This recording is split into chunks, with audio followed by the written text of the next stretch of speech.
In this video series on functional strength, we cover the following topics.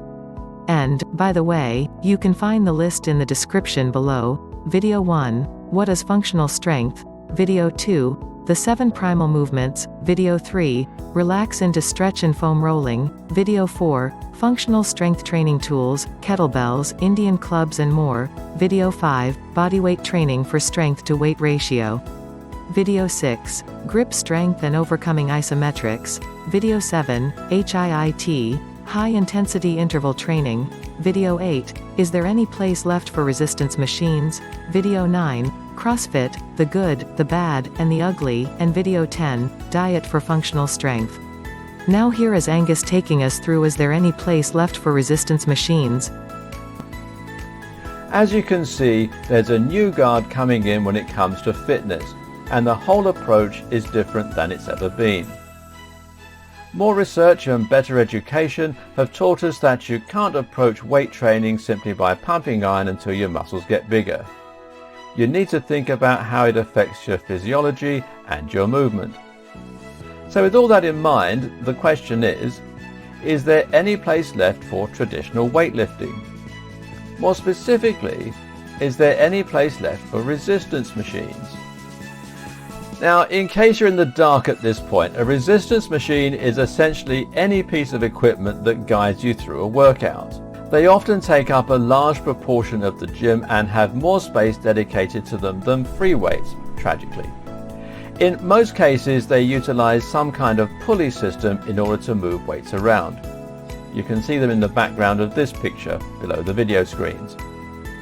You sit yourself down on a comfortable seat, you push a metal pin into a rack of weights to set how much you want to use, and then you get lifting.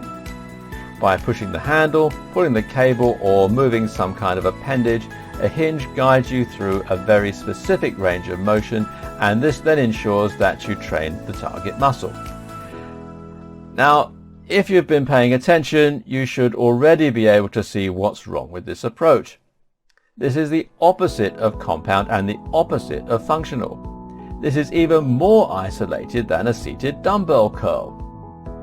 Your arm is being guided through a specific arc of movement, and there is literally no way that you can deviate from this path.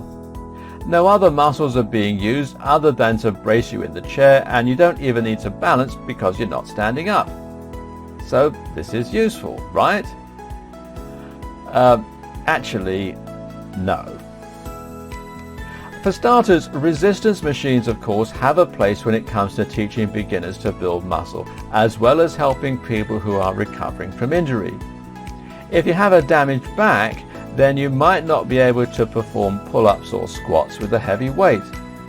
You can use mobility work to recover, but in the meantime, you should look for ways to keep your other muscles strong. By completely isolating your muscles, as you do in a resistance machine, you can completely remove any danger of hurting your back and thereby continue to lift heavy weights. But there's more. You see, if you're someone who is in excellent shape and who wants to perform like Bruce Lee, you can still injure yourself in the gym. In some ways, you're more likely to if you find yourself throwing about your 1 rep max. Without a spotter, lifting a 1 rep max can actually be highly dangerous. I know a guy who fainted while pushing himself to the max on the bench press, and if he hadn't been with a spotter, well, then he'd have crushed himself. So the whole point of a 1 rep max is that you can barely move it, and this isn't really safe to lie underneath, unless you have someone on hand to help. And considering how important 1 rep maxes are for generating real strength, this creates an issue. You can see where I'm going with this, can't you? Because when you use a resistance machine, the weight is being held for you, and thus it's completely safe.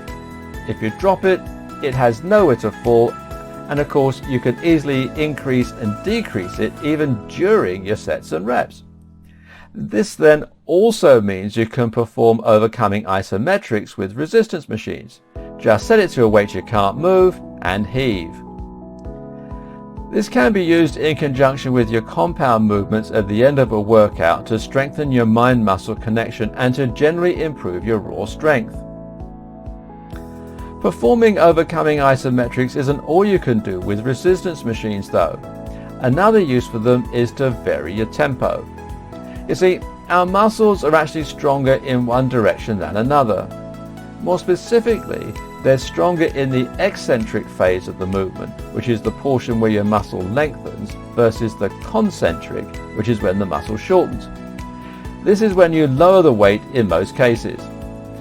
If you're stronger at lowering weights, then surely that means you should lift more during this portion of the movement, right? Well, yes, but not exactly easy with dumbbells. On a resistance machine though, you can more easily get someone to help you lift a weight you can't move on your own, or you can even use the mechanism itself and then lower it. On a chest press, you can even push out with both hands and then lower with just one hand, effectively doubling the amount of weight you're moving. This is called eccentric overload, and it's an excellent way to really challenge your strength while at the same time combining work for both the fast twitch and slow twitch muscle fiber. Explode up, increase the weight, and then lower through the count of 5. Well, that's it for this video on functional strength training. Thank you for watching. And check out the equipment links in the description. Also, you can click here for a recent video or a related playlist. And please subscribe to our channel and hit the like symbol below. We really appreciate your support.